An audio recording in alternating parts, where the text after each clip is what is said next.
Commander stood on the bridge of her warship and watched another world die. The screens showed four burning from orbit. Red flames covered the cities where millions had lived just hours ago. Now there was only fire and smoke.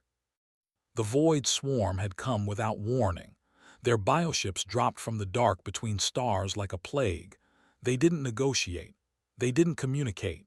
They simply consumed everything in their path. "Commander, we need to retreat," her tactical officer said. Captain Jin's voice was steady but could hear the fear underneath. Everyone was afraid these days. Fear had become normal. "Pull back to the outer marker," ordered. "Send a message to the Coalition Council. Tell them 4 has fallen." That made 47 worlds lost in 3 cycles. 47 populations gone. The Galactic Coalition was dying, and no one knew how to stop it. The Void Swarm adapted to every weapon. Energy beams that worked one day failed the next. Kinetic rounds that shattered their hulls in one battle bounced off harmlessly in another. The enemy learned faster than anyone could develop new tactics. Ship jumped away from the burning world. In the quiet of faster-than-light travel, she finally let herself feel the weight of defeat. How many more worlds would burn? How long until the swarm reached the core systems? 2 days later, the Coalition Council called an emergency session, attended remotely from her ship. Dozens of species filled the virtual chamber, all looking exhausted and desperate. "We must consider evacuation protocols," one council member said. "Identify which populations can be moved to the outer colonies." "And abandon the inner worlds," another voice challenged. "There are billions we cannot move in time." Arguments filled the chamber. Plans were proposed and rejected.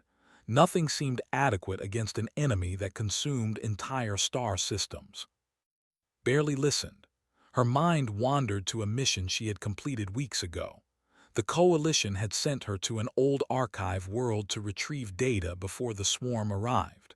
Most of the archives were already destroyed, but her team had found fragments in a deep vault.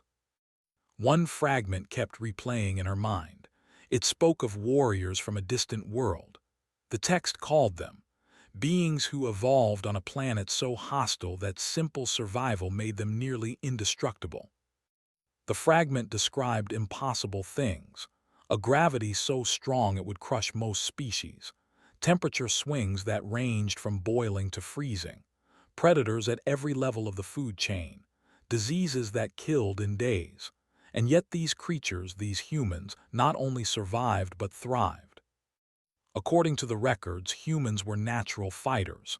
They possessed endurance that let them chase prey for days. They could adapt to almost any environment. They healed from injuries that would kill other species.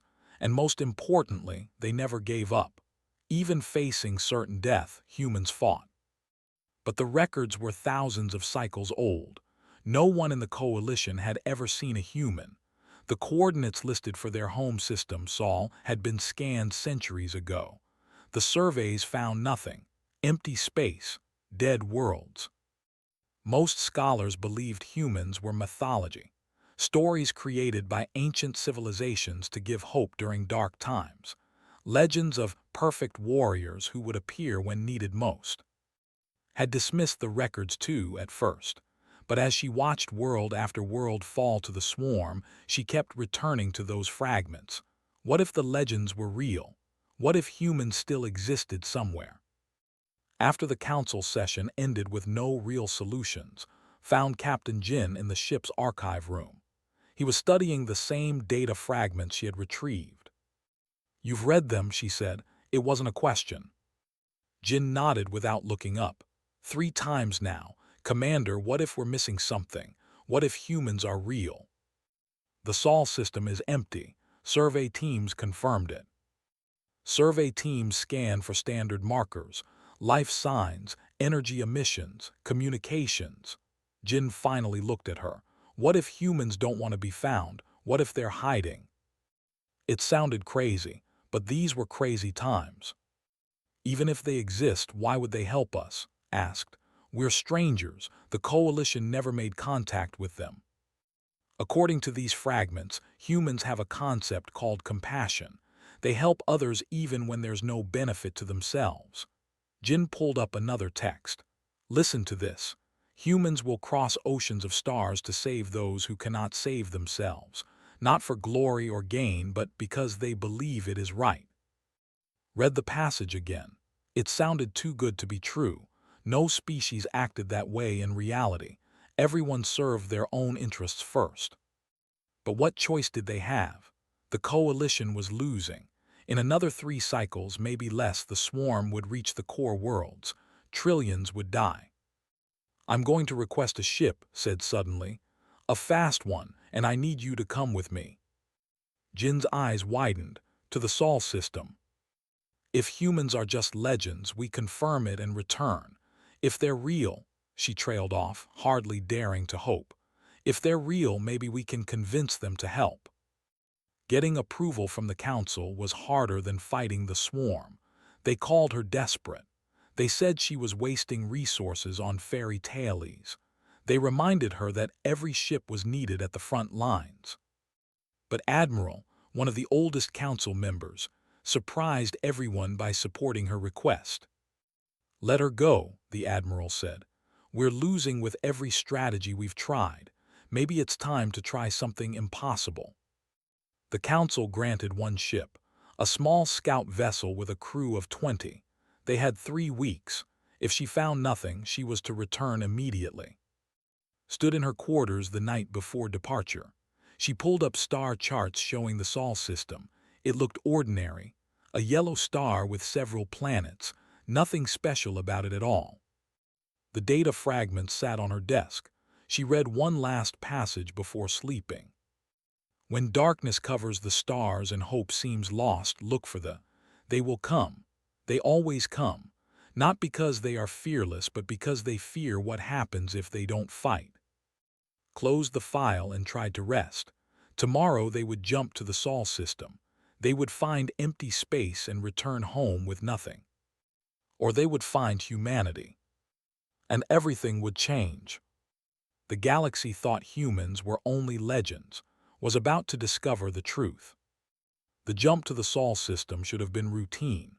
Scout ship dropped out of faster-than-light travel, expecting to find nothing but dead planets and empty space. Instead, every alarm on the bridge started screaming at once. Contacts, Lieutenant shouted from the sensor station.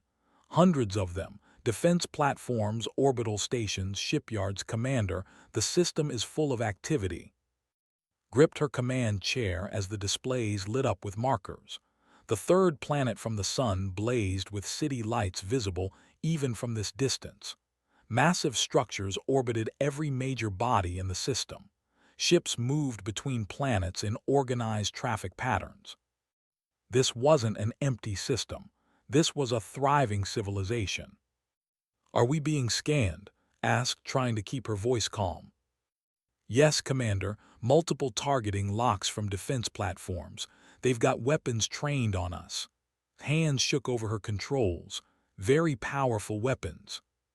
Captain Jin moved to side. Should we retreat? Before could answer, a communication signal came through. The computer translated it automatically into Coalition Standard, the universal language used across known space. Unknown vessel, this is Earth Defense Command. You have entered restricted space without authorization. Power down your weapons and state your purpose immediately. Earth, they had found Earth, the home world of humanity. Activated the communication link with trembling hands. This is Commander of the Coalition ship Bright Hope. We come in peace seeking contact with humanity. We need your help. Silence stretched for long seconds. Wondered if they would simply destroy her ship without another word. Then a different voice came through, deeper and more authoritative. Coalition ship, you will follow the coordinates we're transmitting to you. Deviate from the flight path and you will be fired upon. Do you understand? We understand, confirmed. Her ship was guided through the system under heavy escort. Sleek warships flanked them on all sides. Human warships, realized with wonder. The designs were unlike anything in the Coalition database, angular and aggressive, built for combat. They were directed to a massive orbital station above Earth. As they approached, saw the planet itself through the blue oceans, green continents, white clouds. It looked peaceful and beautiful. But she remembered the data fragments. This peaceful world had tried to kill its inhabitants for millions of years. Only the strongest and most adaptable had survived. Those survivors became humanity. The docking procedure was efficient and professional. Human security personnel met them at the airlock. They wore light armor and carried weapons, but their body language wasn't hostile, just cautious. And Jin were escorted through the station. They passed viewing windows showing Earth below. Human civilians went about their business, some stopping to stare at the alien visitors. Children pointed and asked questions. They looked so ordinary, thought. 2 arms, 2 legs, 1 head. They came in different colors and sizes, but nothing about them screamed. They could have been any of a dozen Coalition species. But then she saw how they moved, smooth and controlled even in the station's artificial gravity. She noticed the military personnel walking with perfect posture despite carrying heavy equipment. Everything about them suggested strength carefully contained. They were brought to a conference room where a man in a dark blue uniform waited. He was older, with gray hair and hard eyes that had seen too much. His uniform displayed more rank insignia than had ever seen on one person. "I am Fleet Admiral of the United Earth Space Force," he said, gesturing for them to sit. "You said you need help. Before we discuss that, I have questions." And Jin sat across from him. 2 other humans stood behind the Admiral, clearly advisors or guards. "Why now?" asked bluntly. "Earth has existed in this system for millions of years. The Galactic Coalition has been active for thousands of cycles. Why come looking for us now?" The question caught off guard. We thought you were extinct, or that you never existed at all. Most scholars believed humans were mythology." Something flickered in his expression. Anger, maybe, or disappointment. "Let me tell you a story," Commander said, leaning back in his chair. 200 years ago, Earth developed faster than light travel. We were excited to meet other intelligent species. We sent 12 diplomatic missions to various Coalition worlds. Felt her stomach drop. The first 3 missions simply vanished. We never heard from them again. The next 4 were turned away at Coalition borders and told to leave. The remaining 5 were detained and eventually released with warnings not to return. His voice remained calm but heard the steel underneath. "We assumed the galaxy didn't want us, so we stopped trying." "I didn't know," said quietly. "The Coalition never told us about any contact attempts." "Of course they didn't." One of the humans behind spoke up. She was younger, with sharp features and intelligent eyes. "I'm Diplomatic Officer Sora. We've monitored Coalition transmissions for decades. We know about your wars, your politics, your expansion. We know about the Void Swarm." Jin leaned forward. "If you knew about the swarm, why didn't you help? Millions have died." "Because you never asked," Sora replied simply. "After being rejected and having our people disappear, why would we force ourselves on you? We assumed the Coalition wanted to handle it themselves." The room fell silent, understood the terrible mistake that had been made. Humanity had reached out and been turned away. Now the Coalition was dying, and these people had every right to watch it happen. "You're right," said. "The Coalition made a mistake, probably many mistakes, but I'm asking now. The swarm has taken 47 worlds in 3 cycles. They adapt to every weapon we use. Our fleets are being destroyed. Billions are dead, and billions more will die if we can't stop them." She pulled up holographic displays showing the devastation. Burning worlds, destroyed fleets, refugee camps overflowing with survivors. "I don't expect you to forgive what happened to your diplomatic missions. I don't even expect you to care about Coalition species who rejected you." Met eyes directly. But the data fragments I found described humans as people who help others even when there's no benefit. People who fight not for glory but because it's the right thing to do. Was that mythology too? Studied her for a long moment. Then he looked at Sara, who nodded slightly. No, said finally, that part was real. He stood and walked to the window overlooking Earth. Despite everything, we won't stand by while sentient species face extinction. Humanity has seen what happens when we turn inward and ignore the suffering of others. We won't make that mistake. Hope flared in his chest. I can commit the Third Fleet to your defense, continued. 15,000 combat vessels and 200,000 Marines. They'll deploy within the week. Thank you, breathed. But there's a condition. Turned back to face her. They fight under human command structure. Your coalition tactics haven't worked. Ours might.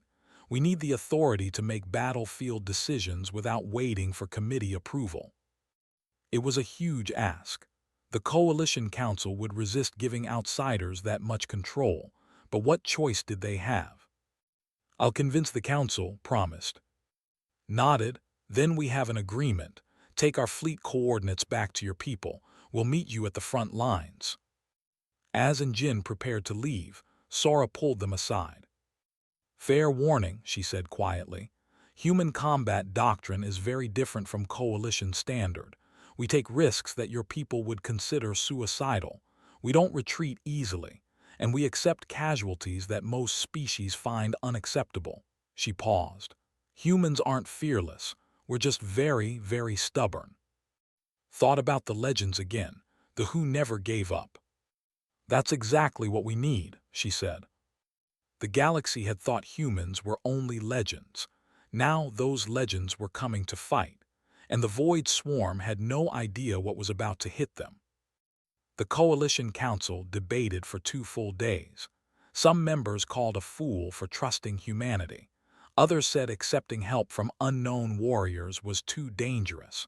A few simply refused to believe humans were real at all. But in the end, desperation won. The Void Swarm had broken through to the Sanctuary Worlds, the last major defensive line before the Coalition core systems. If those worlds fell, trillions would die. The Council voted to accept Earth's terms. Human forces would fight under their own command structure. Coalition fleets would support them but follow human tactical decisions. Admiral spoke to privately after the vote. You better be right about these humans. If they fail, we have nothing left. They won't fail, said, hoping she was right. The human Third Fleet arrived at Prime 3 days later. Watched from her command ship as 15,000 human vessels dropped out of faster-than-light travel in perfect formation. The ships were smaller than Coalition capital ships, but moved with frightening precision. They arranged themselves in patterns didn't recognize, formations that made no sense according to standard military doctrine. All Coalition vessels, this is Commander of the Human Vanguard. A voice came over the communication network. Fall back to secondary positions and await instructions. We're taking point. Some Coalition captains protested. They didn't like being ordered around by newcomers, but remembered her promise and transmitted override codes. All ships comply with human tactical command. That's an order. The situation at Prime was worse than expected. The Void Swarm had deployed thousands of bioships around the planet. These weren't the mindless drones from earlier battles. These ships learned and adapted in real time. Coalition forces had been fighting for 6 hours with zero success. Energy weapons that destroyed swarm ships in the first hour barely scratched them in the second. Kinetic rounds that worked 1 minute bounced off the next. The enemy evolved faster than anyone could adjust. Half the Coalition fleet was already destroyed or crippled. The remaining ships were in full retreat, trying to evacuate civilians from the planet below. Then the human fleet charged forward. What are they doing? Lieutenant gasped from sensor station. They're flying straight at the swarm. Human ships accelerated toward the enemy in attack patterns that looked chaotic. They and zagged, changed speed randomly, never flew in predictable lines. No computer could calculate where they'd be next. And the Void Swarm's adaptive defenses couldn't lock onto them. "All ships weapons-free," Commander ordered calmly. "Cycle through all munition types. Don't give them time to adapt. Change frequency every 30 seconds." The human fleet opened fire. Energy beams flashed in a rainbow of frequencies. Kinetic rounds hammered from. Missile pods launched thousands of warheads with different explosive types. And before the swarm could adapt to any single weapon, the humans switched to something else. Swarm bioships exploded by the dozens. Their adaptive armor couldn't keep up with the constant changes. Every time they evolved to resist one attack, 3 different attacks hit them. "Brilliant," Captain Jin whispered beside. "They're not trying to out-evolve the swarm. They're just moving faster than evolution can work." But it wasn't just tactics. Notice something else about how humans fought. When their ships took damage, they didn't retreat to safe range like coalition doctrine required. They pressed forward. When weapons ran dry, they rammed swarm vessels with their own hulls. "Multiple human ships breaking formation," reported. They're boarding the swarm bioships." Pulled up visual feeds and felt her blood run cold. Human Marines in armored suits were launching themselves at enemy vessels. They cut through hulls with plasma torches and disappeared inside. "That's suicide," she breathed. "The interior of those ships is toxic. The environment will kill them in minutes." "Their suits are rated for extreme hazards," Jin said, reading the data coming from human fleet. "Humans evolved on a remember. They built equipment to survive anywhere." The boarding actions were like nothing had ever seen. Combat footage showed human Marines fighting through toxic atmospheres, engaging swarm creatures 3 times their size. When their guns ran out of ammunition, they used blade weapons. When those broke, they fought with their bare hands. One Marine, his suit breached and leaking air, tackled a swarm warrior and detonated an explosive charge that killed them both. Another kept fighting with a broken arm and shattered ribs until she'd cleared an entire corridor. They were winning through sheer, brutal stubbornness. Marine Commander led a team into the largest swarm bioship in the system. His objective was simple: destroy the ship's neural center. The ship fought back with every bioweapon it had. Acid sprays, toxic gases, warrior organisms bred for close combat. His team of 50 Marines fought through it all. They lost people at every corridor, every chamber, but the survivors kept pushing forward. "Command, this is," his voice came through the network, breathing hard. "We've reached the neural center, setting charges now." "Confirmed," Commander replied. "You have 3 minutes to evacuate before detonation." "Negative, Command. Swarm sealed the corridors behind us. No way out." His voice remained steady despite the death sentence. "We'll make it count. Tell Earth. It was an honor." The bioship exploded from the inside out, and his remaining 12 Marines died in the blast. But they took the command ship with them, and hundreds of lesser swarm vessels lost coordination. Human vessels pressed the advantage. They swept through the confused enemy formations like a storm. 8 hours after the battle started, the Void Swarm began to retreat. They retreated. For the first time in 3 cycles of war, the swarm from a battlefield. They jumped away into dark space, leaving Prime battered but free. The Coalition fleet floated in stunned silence. They just watched humans achieve what everyone thought was impossible. But the victory had cost the humans dearly. 3,000 dead, over 100 ships destroyed or crippled. Watched the casualty reports scroll across her screen and felt sick. "Why?" she asked quietly. "Why would they sacrifice so much for a world that isn't even theirs?"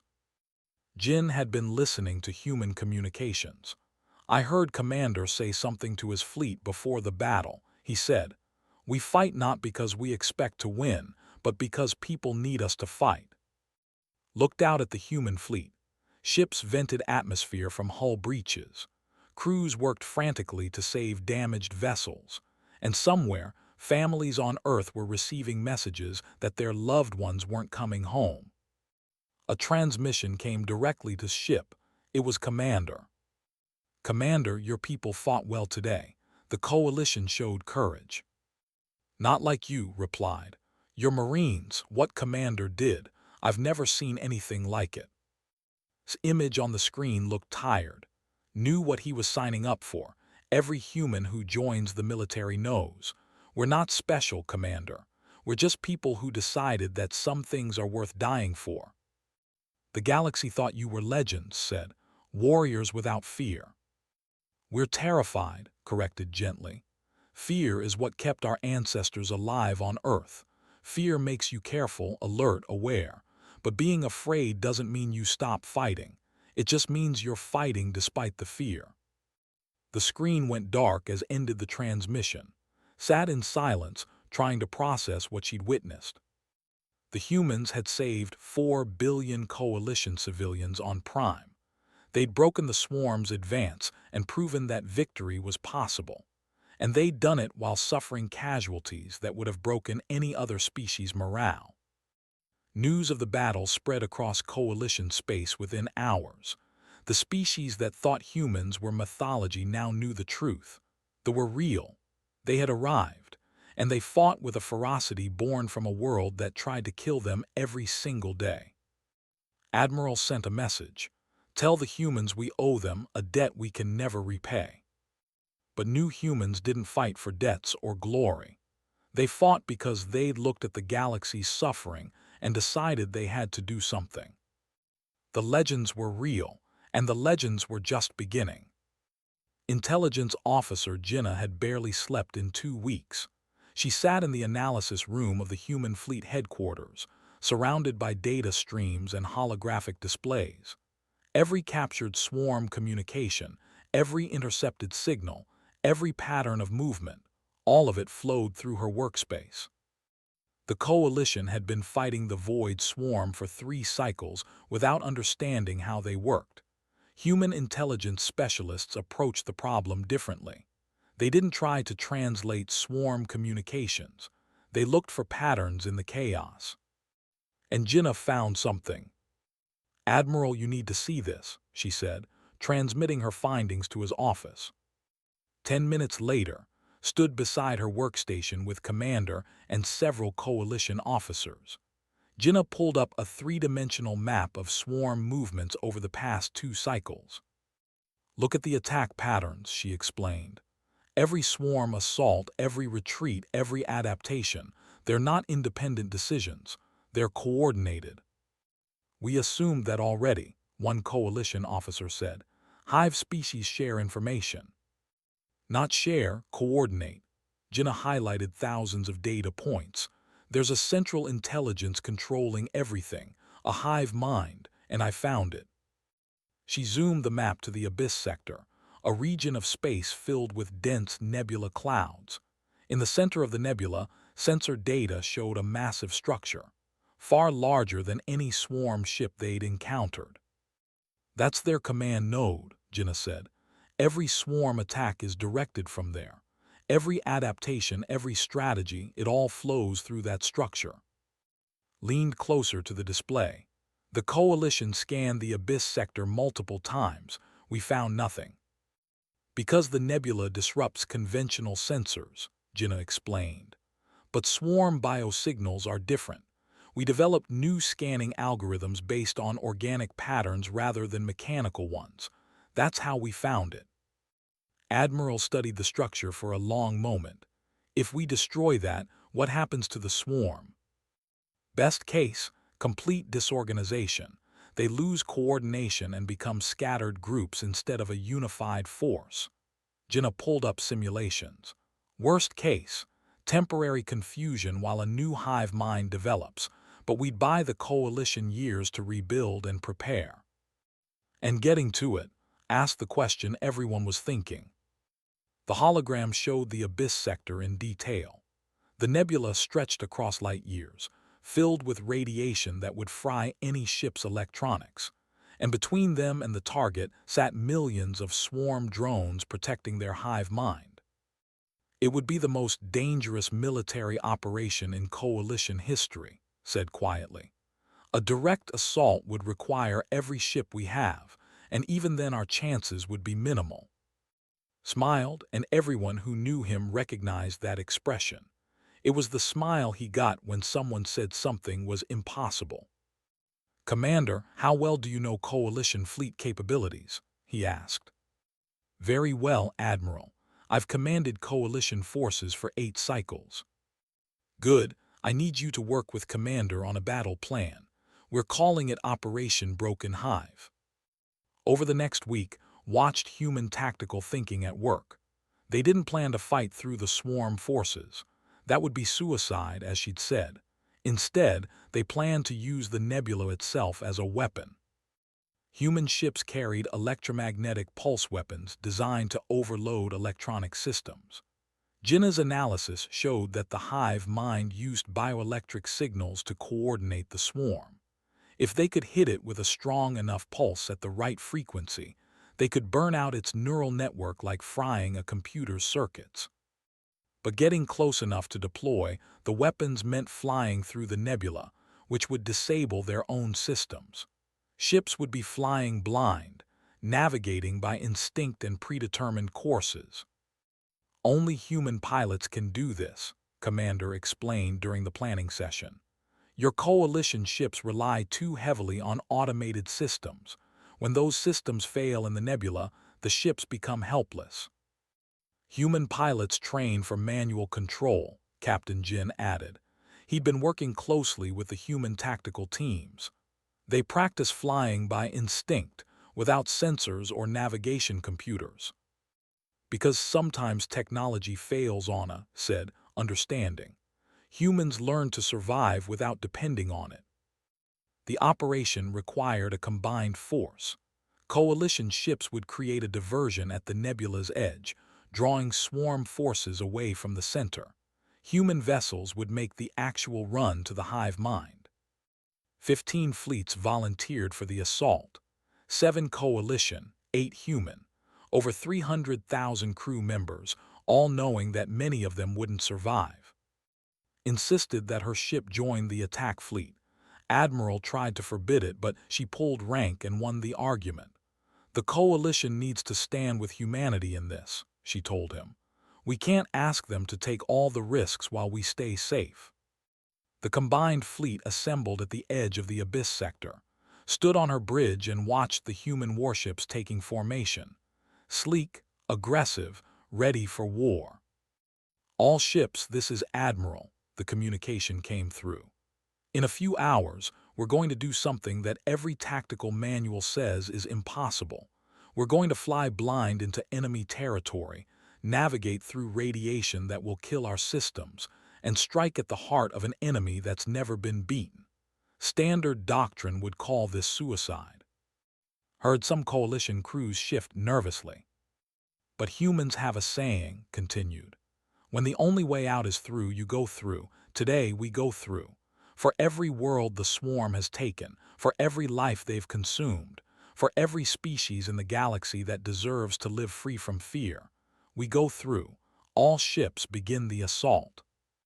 The fleet jumped forward into the nebula. Almost immediately, screens began failing. Sensors went dark. Navigation systems glitched and died. Communications turned to static.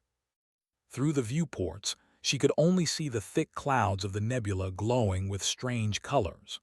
Her ship flew on predetermined vectors, trusting that the calculations were correct. Then the swarm hit them. Millions of drones poured from the nebula clouds. Without sensors, crew had to spot them visually and fire manually. It was chaos. Ships collided with each other trying to avoid enemy fire. Explosions lit up the clouds like lightning. "Stay on course," ordered her crew. "Don't break formation." A Coalition cruiser near her ship took a direct hit and exploded, the fireball briefly illuminating dozens of swarm creatures swarming over another vessel. Through the static, She heard fragments of human communications, ships calling out enemy positions to each other, crews coordinating attacks without computer assistance, pilots flying by pure skill through conditions that should have been impossible. One voice cut through clearer than others, Captain Sung, commanding the carrier Indomitable. His ship had taken heavy damage protecting coalition vessels that had lost propulsion. "All coalition ships get behind me," Sung ordered. "Indomitable will shield you." Watched through her viewport as the massive carrier positioned itself between the disabled coalition ships and the swarm assault. Enemy fire hammered into its hull. Sections exploded. Atmosphere vented into space. "Captain Sung, your ship can't take much more," transmitted. "Don't plan to," Sung replied calmly. "All fighters launch now. Target coordinates are uploaded. Get to that hive mind and finish this." Thousands of small human fighters launched from the dying carrier. They streaked through the nebula toward the hive mind's location, dodging swarm drones and weapon fire. "Captain, you need to evacuate," someone shouted over the network. "Negative. If I move Indomitable, those disabled ships are exposed." Sung's voice remained steady. "This is what we came here to do." The carrier continued taking hits. Explosions tore through its hull, but it didn't move, didn't retreat, just held position, protecting ships that couldn't protect themselves. The human fighters reached the hive mind. Sensors were too damaged to see clearly, but she heard the reports. The fighters deployed their EMP weapons in a coordinated strike, all firing at the exact same moment. The pulse wave cascaded through the nebula. Every electronic system, swarm and coalition alike, overloaded and died. Ships went completely dark. But then, slowly, coalition and human vessels began rebooting their systems. Backup power came online. Emergency protocols engaged. The swarm ship stayed dark. "Hive mind is offline." Jinna's voice came through the recovering communications. "Swarm network has collapsed. They're scattering." Sensors came back online in time to see the void swarm forces breaking apart. Without coordination, the drones fled in random directions or simply stopped moving. The unified threat that had terrified the galaxy for 3 cycles fell apart in minutes. But the victory was bitter. Counted the losses as her fleet limped out of the nebula. 23 human warships destroyed, 40,000 dead. The carrier Indomitable had been torn apart, taking Captain Sung and his entire crew with it. Coalition losses were lower, protected by human ships that had sacrificed themselves. "They saved us," Lieutenant said quietly, looking at the casualty reports.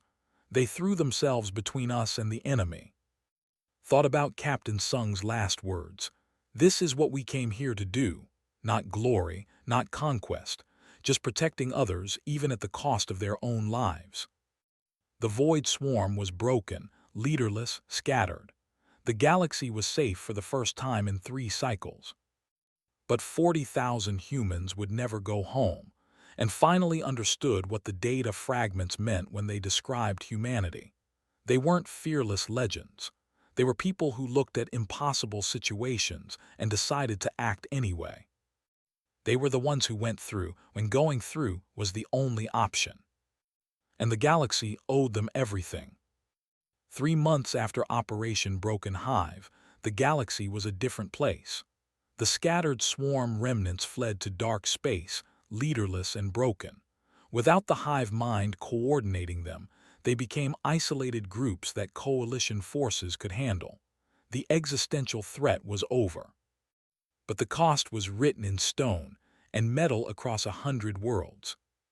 Commander stood in the Hall of Remembrance on Earth, looking at the memorial wall. Names covered the black stone surface. 40,000 names. 40,000 humans who died fighting for species they'd never met, protecting worlds they'd never seen. Captain Sung's name was there, along with his entire crew from the Indomitable, Marine Commander and his boarding team. Thousands of fighter pilots, ship crew, Marines, all gone. "We tried to stop them, you know," a voice said behind her. turned to find Admiral standing a few steps away. He looked older than he had 3 months ago. The weight of command sat heavy on his shoulders. "Stop them?" asked. From volunteering, walked to the memorial wall and placed his hand on one of the names. "Sung, I told him to stay back, let someone else take point. He refused, said the mission needed his ship and his crew." The Admiral's voice was quiet. They all knew it was probably a one-way trip. They went anyway. Why? Had asked that question 100 times and still didn't fully understand. "You barely knew us. The Coalition rejected you for 200 years. Why sacrifice so much?" Looked at her with tired eyes. "Because when you have the power to help and you choose not to, you're part of the problem. Earth learned that lesson the hard way in our history. We've seen what happens when good people do nothing while others suffer." He gestured to the memorial wall. Every person on this wall chose to be here. They chose to join the military. They chose to deploy to Coalition space. They chose to fight. He paused. "And if you asked any of them if it was worth it knowing they'd die, I think they'd still say yes." Felt tears on her face. She'd cried more in the past 3 months than in her entire life before meeting humans. "The Coalition Council wants to meet with Earth's representatives tomorrow," she said, trying to focus on the future instead of the losses. "They're offering full membership." "About time," said with a slight smile. "Only took near extinction to get them to answer our calls." The next day, attended the council session with Ambassador, Earth's diplomatic representative. The council chamber was packed. Every major coalition species sent delegates.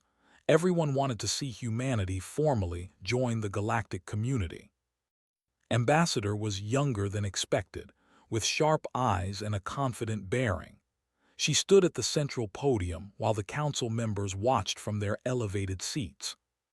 "The Galactic Coalition formally invites humanity to join as a full member species," Council Leader Vex announced. "You will receive a permanent seat on the Council and full access to all Coalition resources and territories. In recognition of your sacrifice and military expertise, Earth will hold the position of Chief Military Coordinator." It was an enormous gesture. The position of Chief Military Coordinator had never been given to a single species before. It meant Earth would have final authority over all Coalition military operations. "We accept the council seat with gratitude," said. Her voice carried through the chamber without amplification. "But we have conditions." Surprised murmurs rippled through the delegates. Council Leader Vex leaned forward. "Conditions. First, the Coalition must establish a joint military training program. Our forces need to learn from each other. Human tactical flexibility combined with Coalition strategic planning will make us all stronger." Displayed holographic data showing how the combined approaches worked at Prime. Second, the Coalition must commit to first contact protocols that ensure no species is ever ignored or turned away again. What happened to Earth's early missions cannot happen to others. Third, we want the resources currently spent on military expansion redirected to refugee relief and world rebuilding. 47 worlds were lost to the swarm. Their populations deserve help returning home. Watched the council members exchange glances. These weren't the demands of conquerors. They were the requests of people who genuinely wanted to make the galaxy better. Council Leader Vex conferred with the other members, then nodded. "Your conditions are accepted. Welcome to the Galactic Coalition, humanity." The chamber erupted in applause. Species that had fought the swarm alongside human forces cheered. Even the skeptical delegates who had doubted humanity's existence joined in. Delivered a speech that was transmitted across every Coalition world.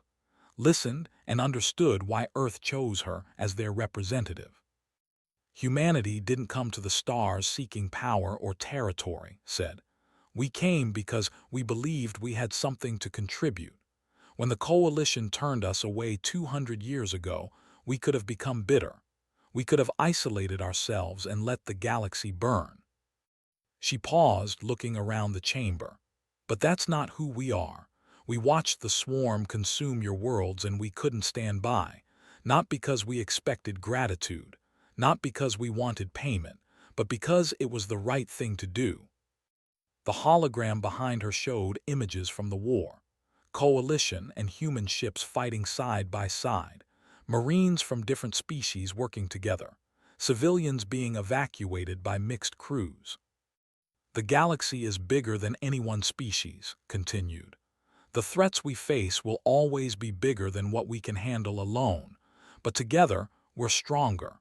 Together, we can protect the innocent, defend the weak, and build something worth fighting for. So Earth doesn't ask for your gratitude. We ask for your partnership. Stand with us as we stood with you. Build with us. Explore with us. And when the next threat comes, because there will always be a next threat, we'll face it together. The speech ended to thunderous approval. The Terra Accords were signed that same day, formally integrating humanity into the coalition. Joint military academies were established. Human tactics would be taught alongside coalition strategy. New protocols for first contact situations were written and Commander received her own surprise. She was promoted to Admiral and given command of the new Joint Defense Initiative, a combined military force built on the lessons learned fighting the swarm. Her first officer was Captain Jin, the man who had believed in the human legend when everyone else thought it was fantasy. We've come a long way from reading old data fragments in an archive, Jin said as they reviewed deployment plans for the Joint Defense Initiative. Those fragments changed everything, replied. They led us to humanity, to hope. Think we would have found them eventually, Jin asked, even without the swarm threat. Considered the question. Maybe, maybe not, but I'm glad we found them when we did. The galaxy needed them. And they needed us too, Jin said thoughtfully. Earth spent 200 years isolated. Now they're part of something bigger. It worked out for everyone. The months passed into years. Coalition worlds rebuilt with human engineering assistance. Refugee camps emptied as populations returned home. The scattered swarm remnants were hunted down and eliminated by Joint Defense Initiative forces. On Earth, new memorials rose alongside the Hall of Remembrance. Gardens where families could honor their fallen. Schools named after heroes like Captain Sung and Commander. And in every coalition capital, monuments to human sacrifice stood as reminders of the species that fought for strangers. The old data fragments were updated and placed in every major archive, not classified as mythology anymore, but as history. The galaxy had thought humans were only legends, warriors who appeared when hope was lost, fighting impossible battles with unbreakable will. The legends were real. They had arrived when the galaxy needed them most. They had fought, bled, and died for people they barely knew, and they had proven that heroism wasn't about being fearless. It was about being terrified and fighting anyway. Admiral stood in the Joint Defense Initiative Command Center, watching status reports from dozens of star systems. Coalition and human ships patrolled together. Mixed crews shared duties and learned from each other. The galaxy was safer because different species worked together instead of apart. She thought about Commander's words after the Battle of Prime. We're not special. We're just people who decided some things are worth dying for. But that made them special, realized. In a galaxy where most species prioritized their own survival above all else, humanity had looked at suffering and said, "Not on our watch." The communication system chimed. Fleet Admiral's face appeared on the screen. "Admiral, we have reports of unusual activity in the Outer Rim," he said. "Could be pirates, could be something else. I'm sending the 6th Fleet to investigate. Your joint defense forces want to join." Smiled. This was the future they'd built together. Humans and coalition species working side by side, ready to face whatever came next. "We'll be there, Admiral," she confirmed. The stars were safer now. The void swarm was broken. New threats would emerge, they always did. But the galaxy was ready. Coalition and humanity stood together, stronger for having found each other. 40,000 humans had died to make that possible. Their names would never be forgotten. Their sacrifice had bought something precious: unity, hope, a future where no species had to face the darkness alone. The galaxy thought humans were only legends. Now humanity stood shoulder to shoulder with the species they'd saved, writing new legends together. And this was only the beginning. In the Hall of Remembrance on Earth, fresh flowers appeared every day at the memorial wall, not just from human families, but from grateful coalition citizens across the stars. Children left drawings. Elders wrote messages of thanks. Species from 100 worlds paid tribute to the warriors who had saved them. The legends were real, and the legends would endure, not as stories but as the foundation of something greater: a galaxy united, a future protected, a promise kept. They believed humans were only legends until we arrived to fight. And in fighting, we proved that the best legends are the ones we live, not the ones we tell.